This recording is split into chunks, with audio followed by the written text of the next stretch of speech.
हाय, आज मला एक टिरावरतून पार्सल रिसीव झालेलं होतं, जे की 0.1% रेटिनॉल नाईट क्रीम होती.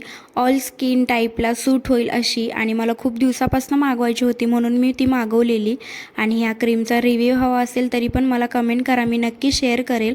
त्यानंतर रात्रीचं जेवण बनवायला घेतलं आणि मला खूप दिवसापासून मोदक खाऊशे वाटत होते, त्यामुळे ते पण बनवायला घेतले मी. आणि उकडलेल्या मोदकांपेक्षा मला तळलेले मोदक जास्त आवडतात, त्यामुळे मी तळलेले मोदक बनवलेले. आणि त्याचसोबत आज जेवणामध्ये पुरी भाजीचा पण बेत होता, आणि भाजीमध्ये आज मी बटाट्याची भाजी बनवलेली होती आणि एका साईडला मग मोदक तळत होते.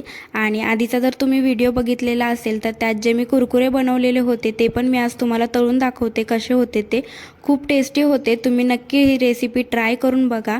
त्यानंतर सगळं जेवण वगैरे बनवलं आणि साहेबांनी येताना त्यांच्यासोबत बासुंदी पण आणलेली होती, त्यामुळे जेवणाचा आज मस्त बेत झाला. आजच्या पुरते एवढंच, भेटू नंतर, तोपर्यंत बाय.